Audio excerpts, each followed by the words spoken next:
Сайн байцгаана уу? Та бүхэндээ онлайн подкастын систем дээр хэрхэн борлуулалтыг заавар видео хүргэж байна. Борлуулалт хийхээс өмнө л мэдээж бараа бүртгэсэн байгаах. Тэгэхээр дэлгэцнийхаа зүүн дэд талд байрлах борлуулалт TFS гэсэн товчон дээр шууд дараад орё. За тухайн товчон дээр дараад ороход танд манай борлуулалтын цон харагдах болно. F5 дээр бол шууд барааныхаа баркодоор уншилсад бараа бүртгэж болно. За эсвэл F6 дээр кодоор нь бараагаа хайгаад олж болно. F7 дээр үнээр нь хайх боломжтой. F8 дээр бол нэрээр нь хайх боломжтой. За би энд нэрээр нь хайгаад үзье. За нэрээр нь хайгаад тухайн бүтээгдэхүүнийг сонгоод keyboard-ныхоо enter дээр дарахад барааны жагсаалт руу орж өгч байгаа. За ингээд тухайн худалдаа авалт хийж байгаа бараануудаа бүртгэсэн бол та дэлгэцнийхаа зүүн дэд талд байрлах төлөх F12 гэсэн товчон дээр дарахад танд төлбөрийн бүртгэл цон харагдах болно.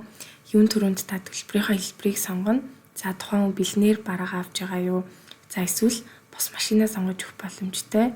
Эсвэл одоо токигоор төлбөрөө төлж байгаа ч гэсэн болно. Төлбөрийн хэлбэрээ сонгосныхаа дараа баримтаа ямар хэлбэрээр авч байгааг сонгож өгөн. За иргэн эсвэл байгууллага байх боломжтой.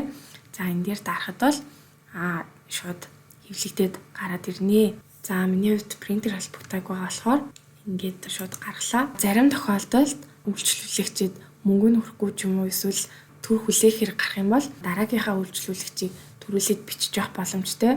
За тэр тохиолдолд бол та дэлгэцний хамгийн зүүн талд байрлах төр хатгалах F11 гэсэн товчон дээр дарахад бол төлөвлөгдөөгүй баримтын жагсаалт ингээ гараад ирж байгаа. Тухайн хүн буцаа төлөх боломжтой болонгот нь та энэ төлөвлөгдөөгүй цонх руугаа ороод төлөвлөгдөөгүй баримтан дээрээ тарж ороод за тэгээ төлөх гээд өмнө нь зааж өгсөн үйлдэлийг давтаад хийхэд амжилттай болно.